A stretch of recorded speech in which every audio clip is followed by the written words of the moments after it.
క్రీస్తునందు అత్యంత దేవుని బిడలారా, యేసయ్య ప్రశస్తమైన పరిశుద్ధమైన నామములో అనుదినము ఈ సందేశాలను తప్పక వీక్షిస్తూ విశ్వాస జీవితములోనూ పరిశుద్ధతలోనూ ఆధ్యాత్మికతలోనూ బలపడుతున్నటువంటి మీ అందరికీ కూడా శుభాలు తెలియజేస్తూ ఉన్నాను. బాగున్నారా ప్రియులారా? నేటి ఉదయకాల సమయంలో ఈ రీతిగా దేవుని మాటలను మీతో పంచుకునటానికి కృపగలిగిన దేవుడు నాయుడుల చూపించిన ఈ అమితమైన ప్రేమను బట్టి నా హృదయపూర్వకంగా నేను ప్రభుని స్తుతిస్తూ ఉన్నాను ప్రియులారా.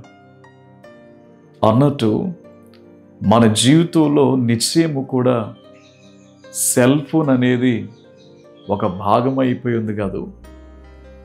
ప్రయాణంలో కొన్నిసార్లు ఛార్జింగ్ అయిపోతూ ఉంటుంది, లేకుంటే మనం పనిచేస్తున్న స్థలాలలోనో ఉద్యోగం చేస్తున్నటువంటి ఆఫీసులోనో అది ఎంత ఖరీదైన సెల్ ఫోన్ అయినా ఛార్జింగ్ అయిపోక తప్పదు ప్రియులారా.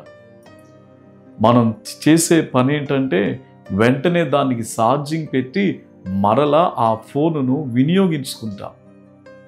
ఛార్జింగ్ అయిపోయిందని చెప్పి ఆ సెల్ ఫోన్ను మనం పడవేయం కదా, వదిలిపెట్టం కదా, విడిచిపెట్టం కదా.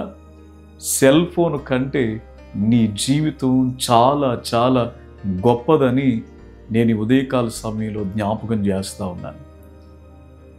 చాలామంది ఓ ప్రక్కన కూర్చొని ఇక నా జీవితం అయిపోయింది, నేను దేనికి పనికిరాను, ఎందుకంటే స్వతహాగా వారి జీవితంలో ఎదురవుతున్నటువంటి పరిస్థితులను బట్టి నా వల్ల ఏమీ కాదు, నేను ఏమీ చేయలేను, నా బాధలు, నా కష్టాలు, నా సమస్యలు నన్ను ఇంతగా అణిచివేశాయి, నా బ్రతుకు ఇంకా దేనికి కూడా పనిచేయదు, నా బ్రతుకంతా అనవసరం అని చెప్పి నిన్ను నీవే నిందించుకుని, నిన్ను నీవే అవమానపరుచుకుని, నీ మీద నీవే నెపం వేసుకుంటూ కన్నీరు కారుస్తూ కృంగిపోతా ఉన్నావేమో.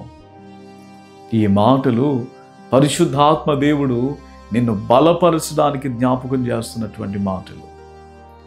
నువ్వు ఎంత బాధలో ఉన్నావో, ఎంత శోధనలో శ్రమలో ఉన్నావో దేవుని వాక్యము నేను మీకు జ్ఞాపకం చేస్తూ ఉన్నాను ప్రియులారా. కీర్తనలు 34వ కీర్తన 4వ చరణములో దావీదు భక్తుడు అంటున్నాడు, నేను యెహోవా యొద్ద విచారణ చేయగా ఆయన నాకు ఉత్తరమిచ్చును. దావీదు తన బాధలో, సమస్యలో, కష్టములో దేవుని దగ్గరకు వచ్చి విచారిస్తూ ఉన్నాడంట. మరి నీ బాధలో, నీ శ్రమలో, నీ కష్టంలో నీవు ఏ స్థలములో కూర్చుని విచారిస్తున్నావు? నీకు వచ్చినటువంటి బాధలను బట్టి విచారపడడం కాదు, ఆ బాధలు ప్రభువుకు తెలియచేయడం నువ్వు ప్రయత్నిస్తే. అక్కడ ఒక మాటను మీరు గమనించారా? నాకు కలిగిన భయములన్నిటిలో నుండి ఆయన నన్ను తప్పించాను. ఈ రోజున ఏ భయాలు నీ జీవితంలో ఉన్నాయో, ఏవి నిన్ను కృంగదీస్తూ ఉన్నాయో, ఏవి నిన్ను బలహీనపరుస్తూ ఉన్నాయో, నీ భవిష్యత్తుకు అడ్డుగోడలుగా మారుతూ ఉన్నాయో, నీ భయములన్నిటి నుండి ప్రభువు విడిపిస్తాడండి. మరి నీవు చేయాల్సిన పని ఏంటో తెలుసా? నీ జీవితాన్ని ప్రభువుకి ఇచ్చి, ప్రభువా నేను నీ కొరకు జీవిస్తానయ్యా, నీ కొరకు నేను బ్రతుకుతాను ప్రభువా, ఈ లోకములో నేను ఇక పాపం వైపు చూడను ప్రభువా. దేవుని బిడలారా, ఛార్జింగ్ అయిపోయిన ఫోను విలువ పోలేదు కదండి. ఈరోజు నీ జీవితంలో చేయని నేరాలకేవో నెపాలు నీ మీద వేశారేమో. ఒకవేళ ఎందుకు పనికిరారు అని చెప్పి నీ ముందున్న వారి చూపు, భాష్యం ఆ రీతిగా ఉంచబడిందేమో. కానీ దేవునికి మాత్రం నీ జీవితాన్ని అప్పగిస్తే ఆయన నీ జీవితాన్ని ఒక విలువైన జీవితంగా ఈ లోకంలో ఉంచుతారు ప్రియులారా. కాబట్టి నీ జీవితానికి విలువనిచ్చే దేవుని చేతిలో నీ జీవితాన్ని పెట్టగలవా? ఆయన వైపు చూడగలవా?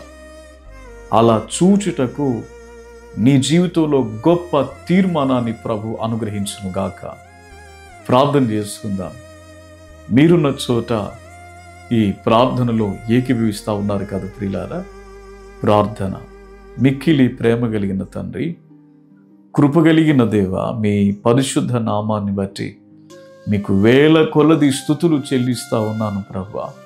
ఈ సందేశాన్ని వింటున్నటువంటి వారి జీవితాలను బలపరచని నాయన, విశ్వాసములో స్థిరపరచని నాయన, ఒక ఉన్నతమైన గొప్ప కార్యాన్ని నేటి దినమున మీ పట్ల వారు ఆశిస్తూ ఉండగా జరిగించమని ప్రార్థన చేస్తున్నాం తండ్రి.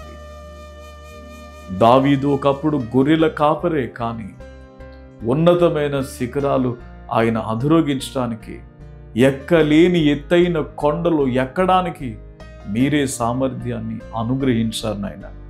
అటు కృప, అటు ఆశీర్వాదాన్ని నేటి యువతరానికి మరియు నేడు ఈ సందేశాన్ని వింటున్నటువంటి వారి జీవితాల్లో మీరు ప్రసాదించమని యేసయ్య నామం పేరిట ప్రార్థించుచున్నాం తండ్రి.